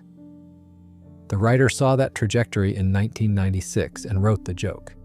The trajectory continued for 28 years. Cypress Hill and the London Symphony Orchestra ended up on the same stage in 2024 because the cultural logic that the joke identified was real and continued to operate after the joke was made. The show did not predict the event. It identified the direction, and the direction eventually arrived at the destination. This is what the show has been doing for 36 years, not seeing the future, seeing the present so clearly that the future becomes less surprising than it usually is. A writer's room staffed by people whose professional practice is the sustained, careful observation of politics, technology, culture, and human behavior applied weekly across decades to the question of where things are going and what they will look like when they get there. The volume matters too. Over 800 episodes, tens of thousands of specific claims and extrapolations and satirical observations. The probability that some of those claims will eventually correspond to reality is not zero and is not small. Throw enough darts across enough years and the bullseyes accumulate. Al Jean was being honest when he said this. He was also, perhaps without meaning to, underselling what the darts represent. They are not random. They are thrown by people who have been studying the target for longer than most television programs have existed. The predictions are real. They are also explicable. And the explanation is more impressive than the mythology of prophecy, because prophecy requires nothing. Seeing the future is passive, mysterious, not something you develop or sustain or improve through practice. Pattern recognition across decades, maintained at the quality level that produces the predictions the show is famous for, is an active intellectual achievement that requires sustained effort and genuine skill and the specific kind of attention that most cultural institutions decline to maintain over years, let alone decades. The show has maintained it since 1989. It is still doing it. The jokes from 2025 that will eventually seem prescient are being written right now by people who are doing the same thing the writers of the Trump episode and the Smartwatch episode and the Cypress Hill episode did, paying careful attention to where things are and following the visible logic of their trajectory. When the next prediction lands in 5 years or 10 or 20, someone will say the show predicted it. They will not be wrong. But what they will be pointing to is not prophecy. It is expertise. Sustained, long-practiced, painstakingly maintained expertise in the observation of American life. And that is what the show has always been. Not a crystal ball, a mirror, a very careful, very specific, very long-running mirror, pointed at America, held steady by people who know how to hold things steady. The last theory is the oldest one, the one that was officially resolved in September 1995 and has refused to stay resolved. The mystery that has been in the conversation since the moment it was supposed to be closed. The question that a national contest was organized to answer and that the contest did not answer, because nobody in the contest pool arrived at the correct solution, while someone on an early internet news group got it right on the night the episode aired, and then disappeared into the pre-social internet and has never been found. May 21st, 1995, Season 6 finale. The most ambitious cliffhanger in animated television history. Who shot Mr. Burns? The episode was constructed with the care of something that knew it was attempting something that animated television had not tried before. A genuine mystery. Not a mystery in the sense of a plot that withholds information until a reveal, but a mystery in the Agatha Christie sense. All the necessary clues present in the text. A closed set of suspects with documented motives, a crime at the center that the audience is explicitly invited to solve before the solution is revealed. The Season 6 finale earned this ambition by spending most of the season building the conditions for it. Burns, across Season 6, had become the show's most active villain, accumulating enemies with a thoroughness that the production team was clearly designing toward a specific use. He stole oil from beneath Springfield Elementary School. The school had discovered, through a janitorial accident that broke through the substrata, an oil pocket beneath the building. The gusher that erupted through the school's floor represented enough wealth to transform Springfield Elementary from the chronically underfunded institution the show had always depicted it as into something it had never been, a school with resources. Burns responded by running a tunnel beneath the school's oil pocket and siphoning the resource into his own operation before the school could claim it. The oil theft is personal to multiple characters. It is personal to Skinner, who had begun to imagine what adequate funding would allow his school to become. It is personal to Lisa, who had watched her school fail to serve its students for years and had briefly allowed herself to hope. It is personal to Bart, whose relationship to Springfield Elementary is complicated and adversarial, but who is capable of recognizing the specific injustice of watching wealth that belonged to children he knows get redirected into the pockets of the wealthiest man in town. Burns then activated the Sun Eater, the device he had constructed to block out the sun over Springfield, eliminating every source of natural light in the town and forcing every resident into complete dependency on his electricity. The plan has the specific character of Burns at his most systematically villainous. It is not an act of anger or revenge. It is a business decision. Remove the alternative. Make yourself indispensable. Collect. The town meeting that followed the activation assembled the cast. Every major recurring character in the show's universe arrived at that meeting with reasons to want Burns to stop. Groundskeeper Willie had had equipment destroyed by Burns' drilling operation. Homer had been repeatedly and specifically dismissed by Burns, forgotten, his name consistently unknown to the man who employed him. Marge had the history from Marge Gets a Job, the episode 2 seasons earlier where Burns had developed an unwanted fixation on her and used his institutional position to pursue that fixation. Lisa had watched her school's salvation be stolen. Bart had watched the dog he loved be endangered. The doctor had been affected. The town had been darkened. Burns attended the meeting, delivered a speech that demonstrated how thoroughly he had failed to understand the depth of the resentment around him, and left. Later that evening, he was found at the town sundial, shot, dying, his hands moving across the face of the sundial, pointing at the letters carved into the stone, tracing what might have been a name, or the first letters of a name, before he collapsed. The episode ended there. The Season 6 finale held the question open across the summer of 1995. Fox organized a contest. Viewers were invited to submit their identification of the shooter. The winner would be animated into an episode of the show. The clues were stated to be present in Part 1. Everything needed to solve the mystery was on screen. Thousands of entries were submitted. The contest received extensive engagement from the show's audience during a summer in which Who Shot Mr. Burns was a genuine piece of national conversation, the kind of event that the pre-internet television landscape could still produce when a show had sufficient cultural mass to generate sustained anticipation around a withheld answer. No one in the contest pool submitted the correct answer. The production team confirmed this on the DVD audio commentary for the episodes. The prize was awarded as a cash payment rather than the animation prize because the prize structure required a correct identification, and the correct identification was not present in the submissions. No one, among the thousands of people who watched the episode and sent in their answers, arrived at the shooter through the clues the show said were there. And then the commentary revealed the other data point. A person using a college internet account had posted the correct answer to a Simpsons news group on the night the episode first aired. The production team found this post. They were aware of its existence during the contest period, but unable to contact the poster because contest regulations prevented outreach to potential winners while the submission period was open. When the contest ended and they tried to follow up, the college email account had expired for the summer. A college email address in 1995 was typically a seasonal allocation tied to enrollment, and summer break had deactivated it. The poster was never identified. The DVD commentary includes an explicit invitation for this person to come forward. That invitation has never been answered. This is the framework within which the Who Shot Mr. Burns mystery actually lives.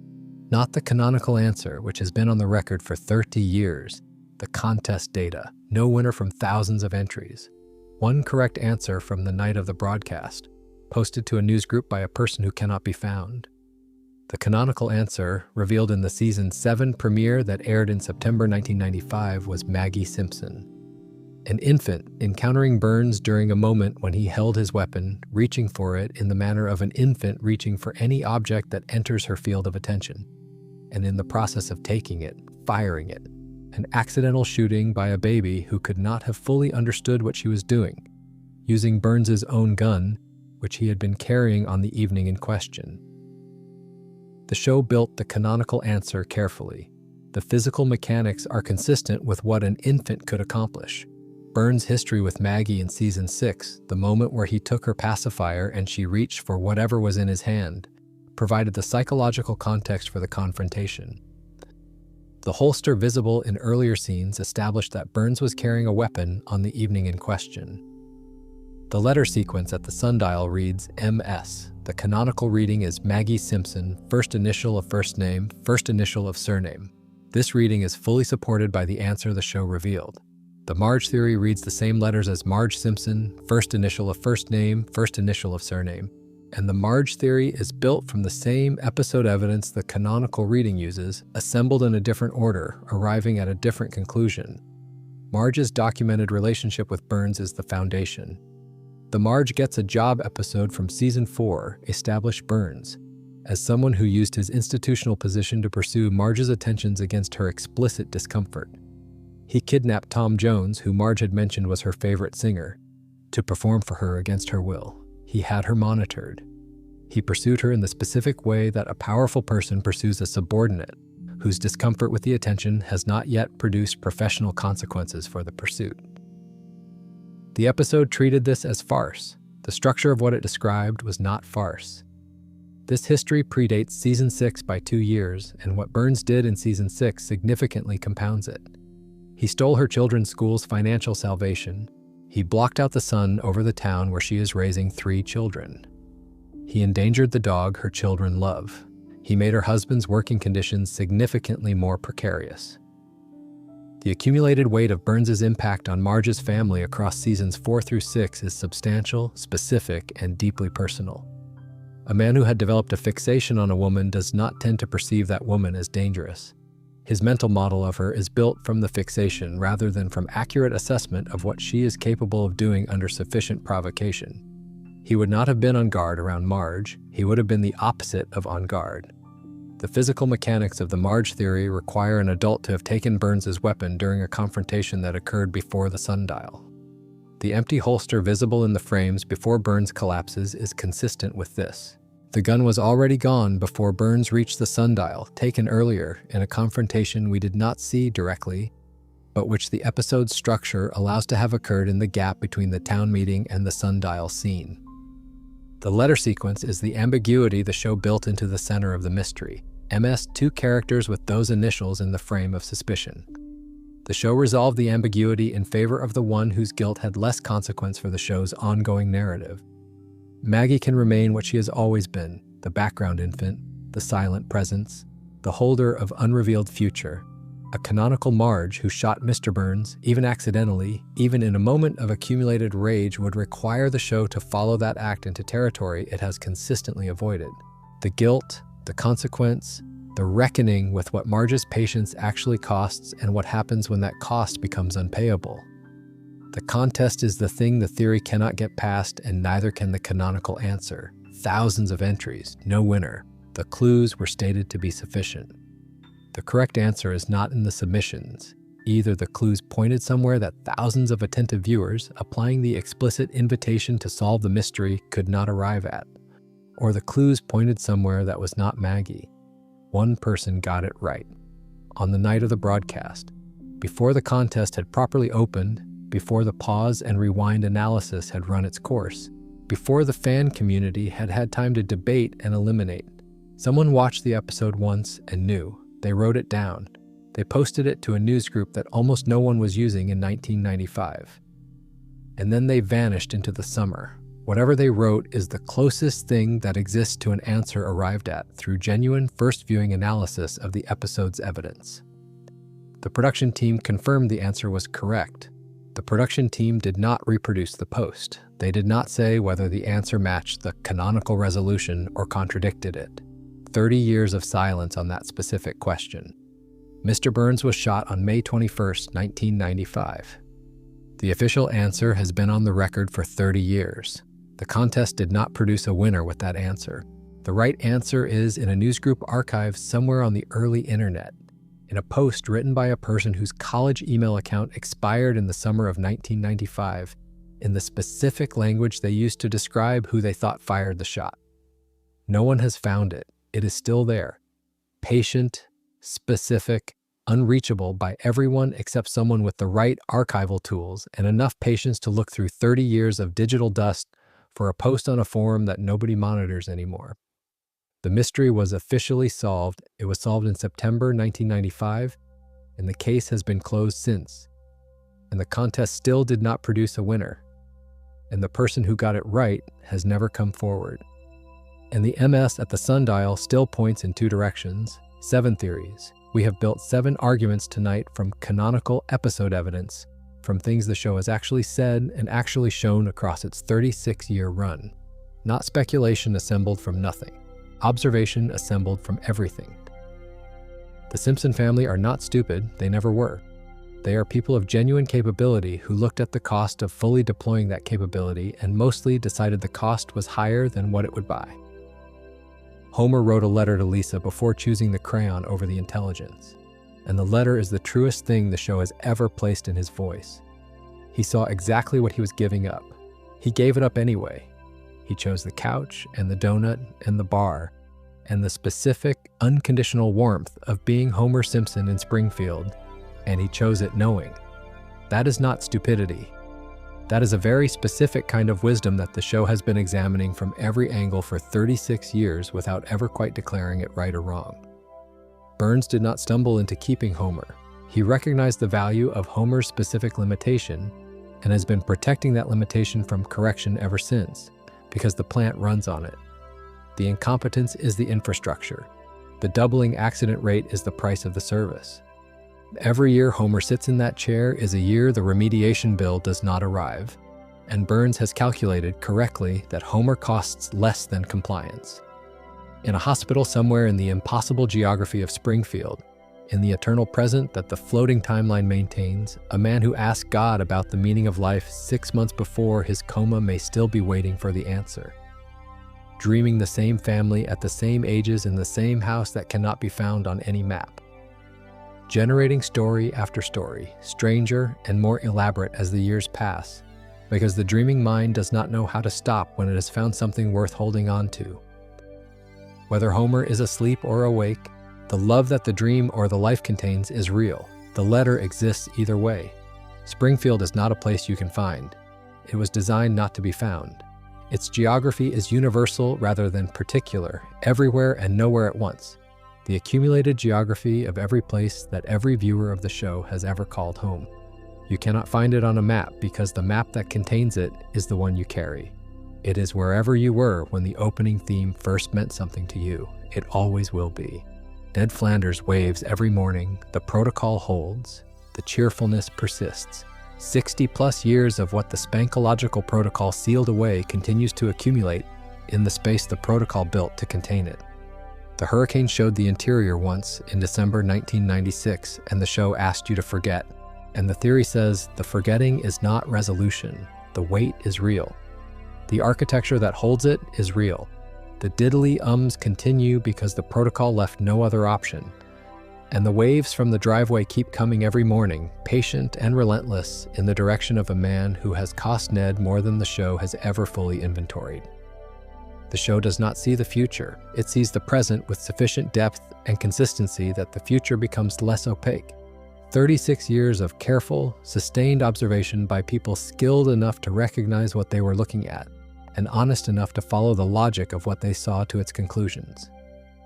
The predictions are real. The mechanism is expertise. And expertise at that level, maintained for that long, is more remarkable than prophecy, because prophecy requires nothing. Expertise requires everything. And Mr. Burns was shot on May 21st, 1995. The official answer is 30 years old. The contest produced no winner. One person got it right on the night of the broadcast and disappeared into the early internet and has never been found. The MS at the sundial still points in two directions. The right answer is in a newsgroup archive somewhere, patient and specific and completely inaccessible, waiting for someone with enough patience and the right tools and the particular kind of attention that the show has always rewarded. The Simpsons has been on since 1989, over 800 episodes, 36 years. The same yellow family, frozen at the same ages, in the same impossible town, watching the same strange and darkening world through the windows of a house that resets after every disaster and waits, patient and unchanged, for the next story to begin. The show hid things in all of it, patterns and questions and details that only become visible when you give them the kind of unhurried attention that the speed of everything usually prevents. The kind of attention this video was designed to give you space for. The kind that is possible late at night when the day has finally settled and the mind moves slowly and the things that were too small to catch in the light become visible in the dark. 7 theories: the family, the employer, the coma, the location, the neighbor, the predictions, the shooting. None of them fully resolved, all of them still open, all of them still waiting. That is what good mysteries do. They stay open. They give you something to keep thinking about after the screen goes dark. After the closing theme plays, after the impossible town goes quiet and yellow and still, waiting for the next episode to begin. It will always begin again. Springfield is still there. It will always be there. It is everywhere you need it to be. Let us go back through each of these theories and give them the additional depth they deserve, because the evidence for each one is wider and deeper than a first pass can fully cover.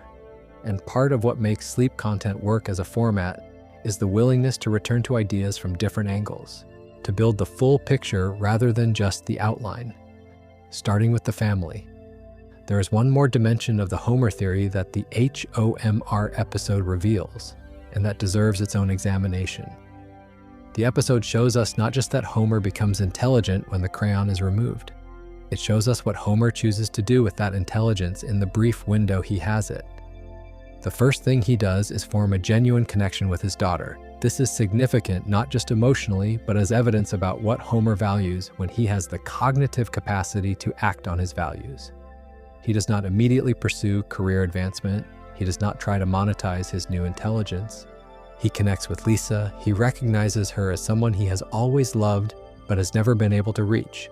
And he goes directly to that relationship the moment the barrier is removed. The nuclear safety audit comes second, and the episode frames it as almost a compulsion. Homer at 105 cannot look at the plant and see what he normally sees, which is nothing requiring attention. He sees violations everywhere. The knowledge of what those violations mean and what they require fills the same space that the crayon had been occupying, and it pushes outward into action, into documentation, into the formal report that shuts the plant down. What this sequence reveals about Homer is that he is not morally indifferent. He is not someone who, given the capacity for ethical reasoning, would choose to ignore safety violations in exchange for personal comfort. He files the report. He documents everything. He does the job that the job requires.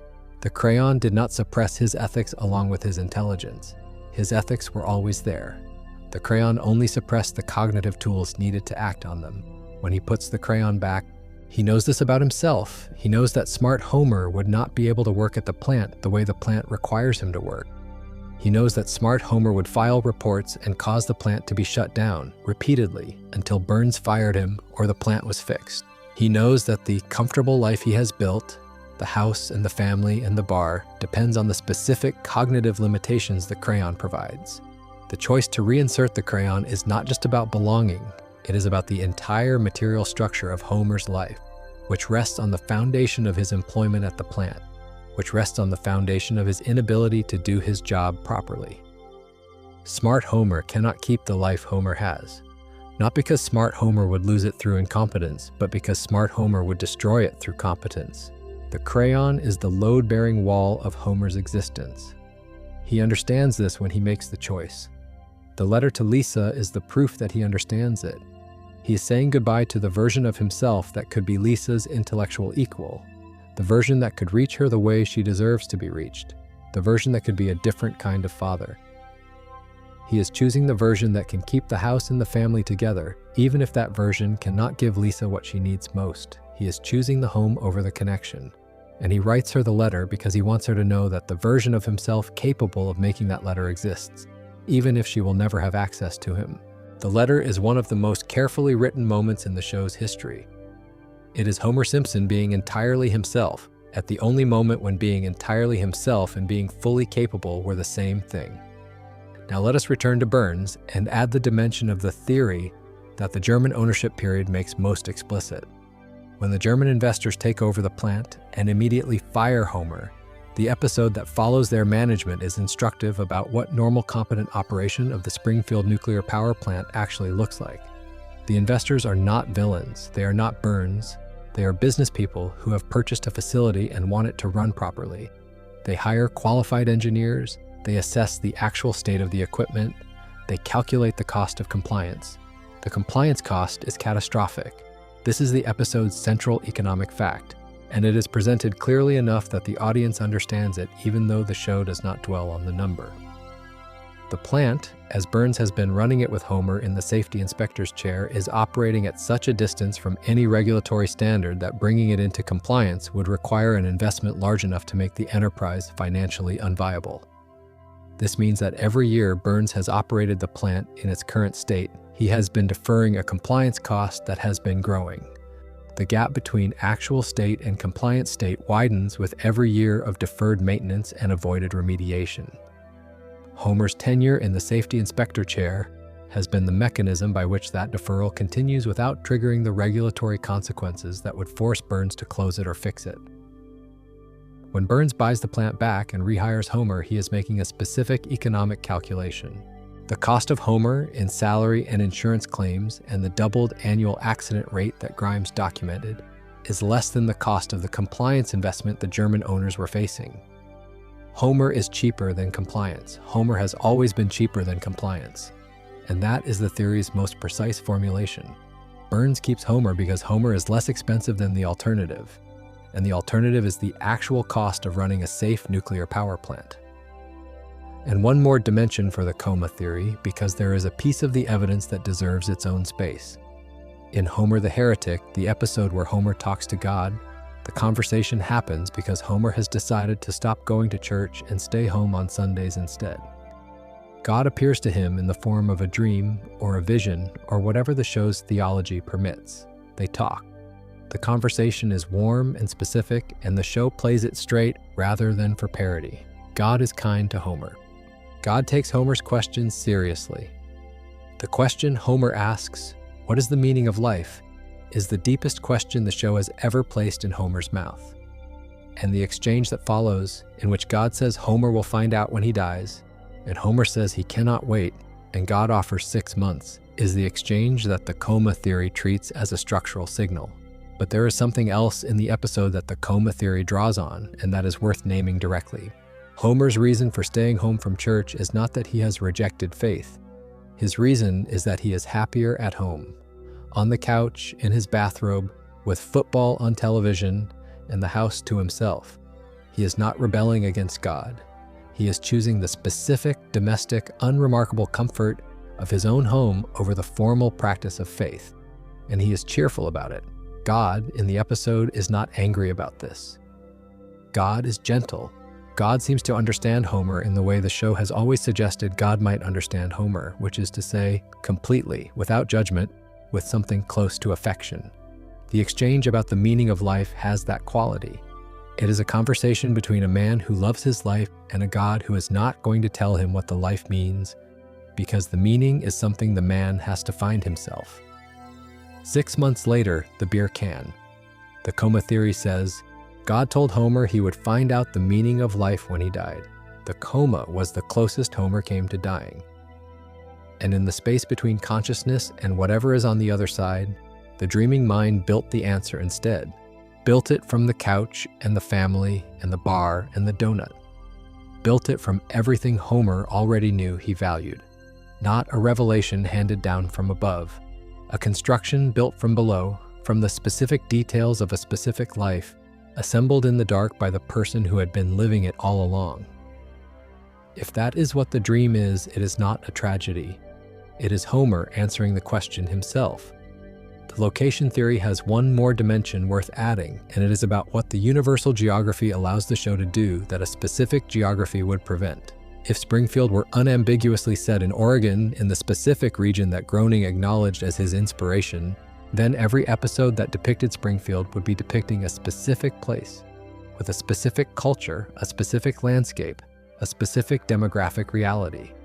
The show would be about Oregon. Its observations would be applicable first to Oregon and only secondarily to everywhere else. By making Springfield unlocatable, the show ensured that its observations were applicable first to everywhere. Every satirical point the show makes about Springfield is a point about American small city life in general, not about a specific city in a specific state. Every critique of the schools applies to every underfunded school system the audience has experienced. Every portrayal of local politics applies to every small city where the powerful do what they want because the structures designed to constrain them are too weak or too compromised to function. Every depiction of a community that is frustrating and sustaining in equal measure is a depiction of every community the show's audience has ever belonged to. The impossible geography is the mechanism by which the show's specificity becomes universal. By refusing to locate Springfield anywhere, the show located it everywhere. And the audience understood this, even without articulating it, even without the theory to name it from the beginning. Springfield felt like home, not because it matched any particular home, but because it matched the idea of home, the felt sense of a place that contains you completely, while also containing everything that limits and exasperates and occasionally devastates you. That is what the impossible geography protects, the feeling that the town is yours, that the show is about the place where you grew up, or the place where you live now, or the place you carry in your mind as the reference point against which all other places are measured. Springfield is that place. It is that place for everyone who has ever watched it. And the reason it can be that place for everyone is that it is not, specifically and precisely, the place for anyone. The design works because it refuses to close. The geography stays open, the location stays undetermined, the town stays everywhere. And now one final dimension for the Ned Flanders theory, because there is a piece of the episode evidence that connects the protocol to the faith in a way that the standard reading of Ned misses entirely. Ned Flanders is not just a devout man. He is a man who has placed his entire emotional world inside a theological framework that gives every experience, including the worst ones, a meaning that prevents them from becoming unbearable. When Maud dies, the framework tells him this is God's plan. When Homer destroys his property repeatedly, the framework tells him this is a test of Christian patience. When the hurricane destroys his home while every other home on the street survives, the framework tells him this is an opportunity for gratitude and trust. The framework is doing the work that normal emotional processing would do for a person who had access to normal emotional processing. It is absorbing the impact of events that would otherwise have nowhere to go. It is converting the specific pain of specific losses into something that the sealed architecture can accommodate, by placing them inside a narrative where pain has purpose and suffering has meaning. This is what makes the hurricane episode so devastating as a piece of writing. When the framework finally fails, when the combined weight of the destroyed house and the incompetent rebuilding and the surrounding crowd of people who think they helped is more than the framework can absorb and convert, what comes out is not rage or grief or any single recognizable emotion. What comes out is all of it at once, unfiltered, undirected, the raw inventory of 60 years of converted experiences that the conversion mechanism could no longer process. It sounds like anger because it is articulate and directed, but it is everything. It is the specific grief of a man who has been maintaining a performance of grace across a lifetime of experiences that would have been processed normally by a person with normal emotional access, who is finally unable to maintain the performance for even one more moment. And then the performance resumes because the protocol does not break, it bends for 22 minutes in December 1996, and then it reassembles. The architecture repairs itself. The diddly-ums return. That is the theory's most unsettling implication. The architecture is self-repairing. The protocol installed something that can bend under sufficient weight and return to its original configuration when the weight is removed. Ned gets help. He leaves the hospital, he makes a promise to Dr. Foster, he goes home. And the architecture reassembles and the performance continues and the promise is not kept because the protocol makes it impossible to keep. The cheerfulness is not a choice Ned makes every day. It is a condition the protocol maintains. He cannot stop waving from the driveway. He cannot stop saying something with a diddly in it. He cannot tell Homer that Homer has hurt him. He cannot do any of these things not because he lacks the courage, but because the protocol removed the mechanism that would make them possible. The hurricane episode showed you the man inside the mechanism for 22 minutes. And then the mechanism came back online, and the show asked you to go back to laughing at the neighborinos. There is one more thread worth pulling before we close, and it connects all of these theories in a way that the individual ones do not quite capture on their own. The Simpsons is a show about a family that cannot be entirely reached.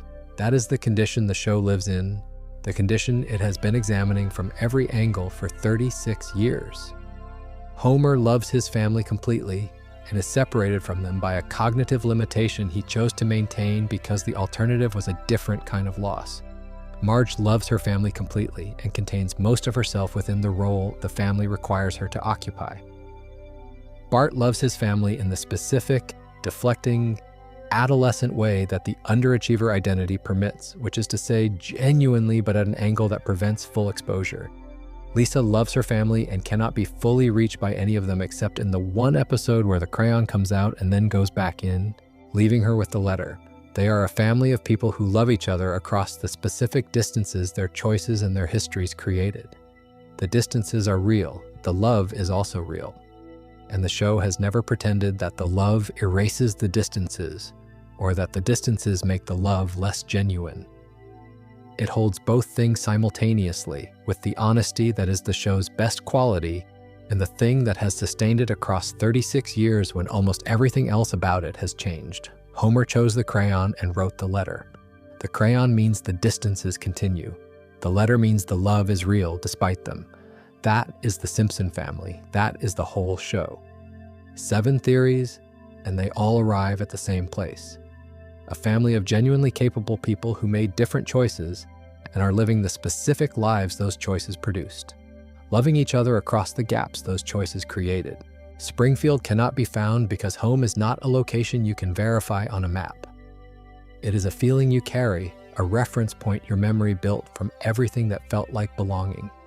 And it is different for every person who carries it, and it is as real as anything that exists, and it cannot be pointed to on any atlas that anyone has ever published.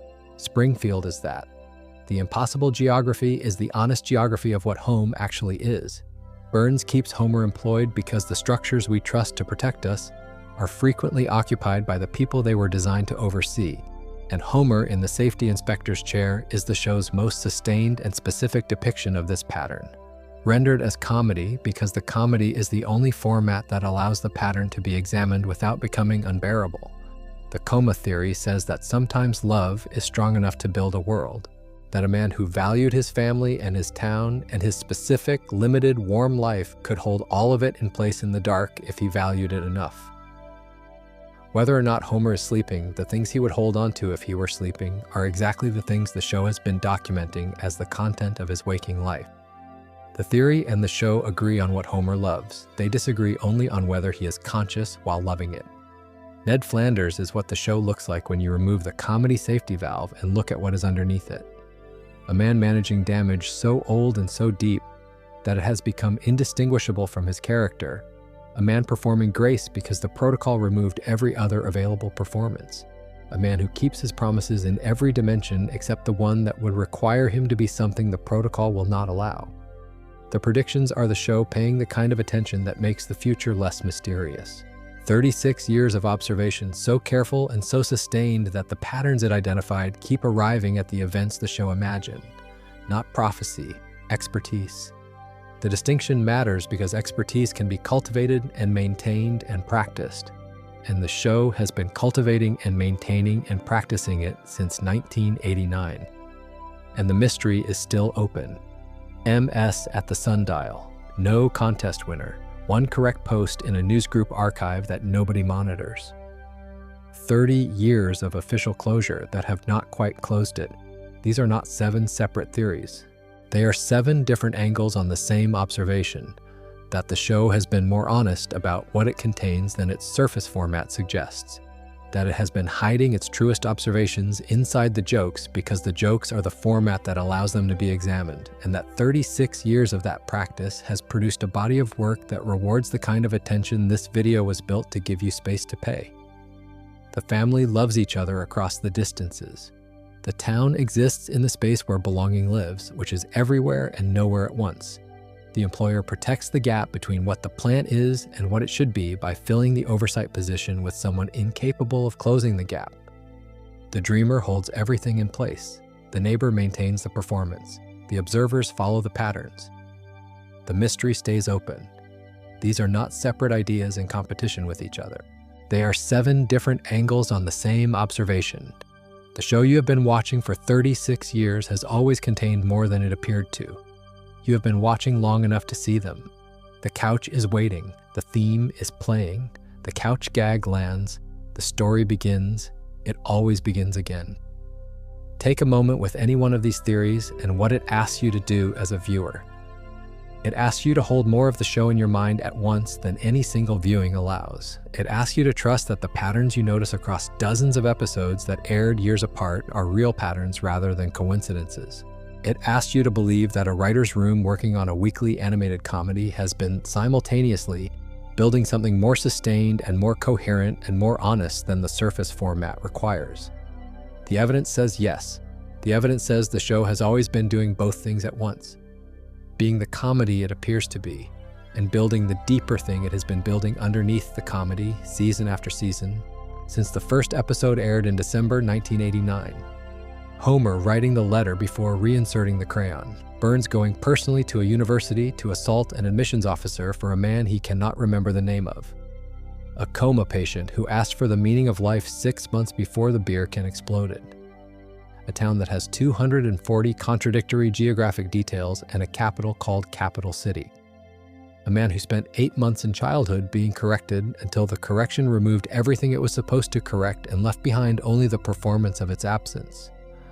A writer's room that has been following the visible trajectories of American culture for 36 years and watching the trajectories arrive at the destinations the writers imagined. A mystery with a dead man at a sundial and 2 sets of initials carved in stone and a college email address that expired in the summer of 1995. The show is all of these things. It has always been all of these things. The comedy was never the whole story. The comedy was the format that made the whole story possible. The delivery mechanism that allowed it to be examined every week for 36 years without becoming too heavy to sustain. You can watch The Simpsons as pure entertainment. It works as pure entertainment. 800 episodes of genuine comedy, of warmth, of the specific pleasure of returning to a set of characters you know well, and watching them navigate situations the show keeps finding new versions of. That is the show that exists on the surface. That is the show most people watch. But underneath that show, all the way through it, running in the same space, is the other thing. The family that loves each other across the distances their choices created. The employer who selected his most valuable employee for his incapacity to do the job. The dreamer in the hospital. The town that is everywhere. The neighbor who cannot say what he actually feels. The observers who see where things are going. The mystery that was officially solved and has never quite stayed solved. Both things are real. The comedy is real. The thing underneath the comedy is real. And the show has been generous enough to contain both for 36 years, for anyone patient enough to look for the second one while laughing at the first. You have been that patient tonight. One last thing to sit with as everything slows down. The reason these theories are satisfying is not that they are true exactly, it is that they are coherent. They take the canonical evidence the show provides, the episodes that actually aired, the lines of dialogue that were actually written, the images that were actually animated and broadcast, and they assemble that evidence into readings of the show that are internally consistent and emotionally resonant. That is what good analysis of a long-running creative work looks like when the work is good enough to sustain it. The Simpsons is good enough to sustain it. It has always been good enough to sustain it. 800 episodes of a creative work does not automatically produce depth, but sustained attention from talented people working on something they understand well over a long period of time can produce depth, and the evidence of that depth is visible in the patterns these theories identify. The Simpson family's collective suppression of their own capability is in the show. The crayon episode put it there explicitly, and the evidence from the rest of the family built the context around it. The Burns and Homer arrangement is in the show. The accident rate, the college intervention, the German ownership period, all of it is in the show, visible to anyone looking. The coma is in the show, specifically and canonically in season 4, with the God conversation providing the context in the episodes immediately before it.